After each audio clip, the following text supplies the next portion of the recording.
اللهم صل وسلم وبارك على سيدنا محمد وعلى اله واصحابه اجمعين. حبايب قلبي عاملين ايه؟ يا رب تكونوا بخير وفي احسن حال. كل سنه وانتم طيبين. رمضان كريم عليكم يا رب، ينعاد علينا وعلى الامه الاسلاميه بخير.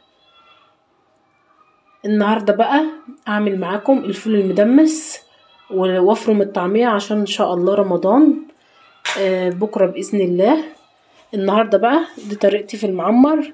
زي ما انتم شايفين هنا معايا كيلو رز، طبعا غسلته كويس بعد ما نقيته. هنا معلقه سمنه، معلقه صغيره ملح، معلقه قشطه. طبعا بقلب المكونات كلها ببعضها زي ما انتم شايفين كده.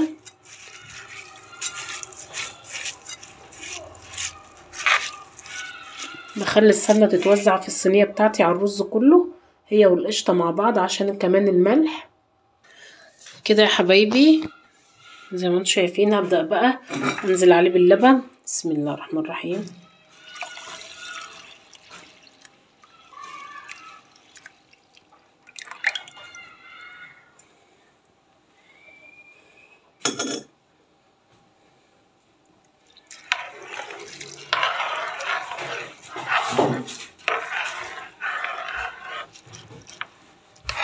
طبعا بقى كده هسيبه يتنقع في اللبن شوية.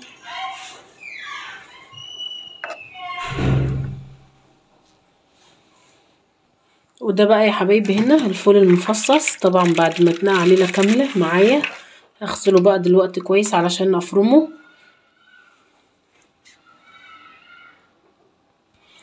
طبعا بقى بحط له كرات مصري طبعا كلنا عارفينه، وبحط له فلفل اخضر، وبحط كمان توم وبصل. بصوا ده بيخلي الطعمية معاكي ما شاء الله اللهم بارك، بتطلع جميلة. ربنا يحسن ما بين ايدينا جميعا. انا بعملها كده على طول، بحط توم وبصل وفلفل اخضر والكرات المصري والبهارات بتاعتي، بس مش بحط البهارات غير وانا رايحة اقليها. طبعا هفرمها دلوقتي وهتحط معايا كيسة في الاكياس على قد الطلب بطلع. وبعد كده بحط لها وانا رايحة اقليها الفلفل عفوا كزبرة ناشفة وشطة وملح وكمون. مش بحط فيها البهارات قبل ما اعينها في الفريزر علشان ما تشربش زيت معايا. طبعا بقى مش ناسين كمان الفول عشان السحور. هنا بقى الفول نقعته ساعتين، او ممكن تنقعيه كمان من بالليل لو انت حابة. وحطيت معاه جزرة وطماطمية زي ما انتم شايفين، او طماطميتين، لو الطماطمية كبيرة تبقى واحدة، صغيرة يبقى اتنين، حجمهم متوسط. وطبعا بحط كمان معلقتين عدس وبولع عليه بقى على النار هادية. وطبعا بعصر كمان ليمون علشان يفتح معايا لون الفول وميته تبقى فاتحة. وبولع عليه بقى لحد ما يستوي. زي ما انتم شايفين كده المكونات كلها في الفوالة على النار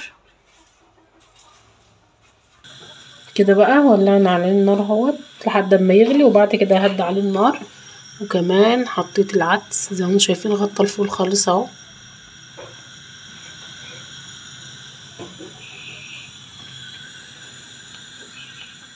هنا بقى كل حاجة جاهزة معايا. طبعا الفول غسلته حطيته في المصفى يتصفى من المية. هنا عليه الثوم وده البصل وده الفلفل الاخضر، وكمان معايا هنا الكرات المصري. طبعا للكيلو الفول حزمة كرات مصري وبصلاية كبيرة وقرن فلفل اخضر. انا معايا 3 كيلو فول عشان كده حط 3 بصلات وتلات قرون فلفل اخضر.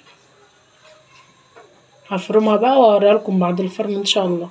بقى يا حبايبي بعد ما اتفرمت شايفين ما شاء الله العجينه معايا عامله ازاي، ناعمه وجميله، لان الفول منقوع واخد حقه وزياده. طبعا كل ما الفول بيتنقع كويس حجمه بيزيد وبيبقى طري معاكي، العجينه بتاعتك بتبقى ناعمه وبتبقى حلوه والطعميه بتطلع معاكي متماسكه ومظبوطه. وجربوا ان شاء الله طريقتي في الفلافل وهتعجبكم باذن الله. وطبعا كمان بنضيف لها سر الصنعه الصغير بطاطسايه صغيره، لان البطاطس عارفين ان هي فيها ماده نشويات بتظبط معاكي، بتخلي قلبها مفتح وبتبقى جميله. هنا بقى يا حبايبي طبعا بعد ما عبيتها في الاكياس زي ما انتم شايفين اهو. طبعا بقى انت بتحطي على قد اكلك، انت عارفه هتعملي ايه. اهي تحط في الفريزر.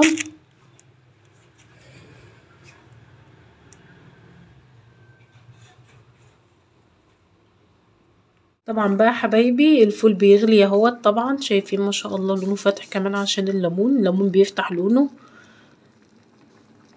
طبعا لحد ما يستوى معايا بقى ما تنسوش كده دعوة حلوة من قلبكم. كل سنة وانتم طيبين، وما تبخلوش عليا بالاشتراك في القناة واللايك وتفعيل زر الاشتراك عشان يصلكم كل جديد ان شاء الله، فضلا وليس امرا. وان شاء الله طريقتي في الفلافل هتعجبكم باذن الله، وهستنى ردكم في الكومنتات. اهلا بقى بالفول بتاعنا الخطير بعد ما استوى. شايفين ما شاء الله اللون، بصوا ما شاء الله اهو استوى معايا ودايب خالص كده زي ما انتم شايفين الشكل ده. حبايه معايا استوت ودايب خالص، وبألف هنا وشفا. جربوه وان شاء الله يعجبكم بإذن الله. طبعا بقى طريقة سهلة وسريعة كده. نحط عليه بقى ايه معلقة سمنة هنا يا حبايبي، معلقة السمنة زي ما انتم شايفين.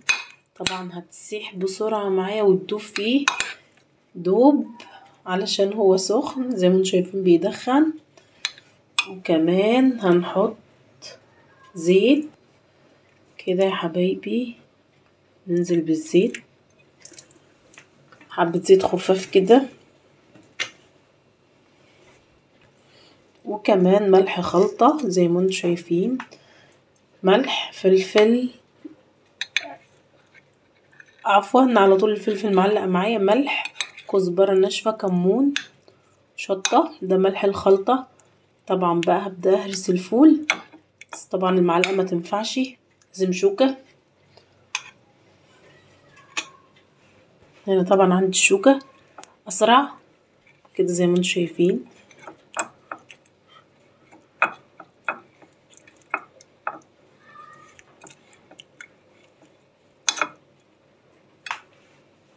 كده يا حبايبي. طبعا انا بحب ارسه كده ما نقعموش قوي بالشوكة.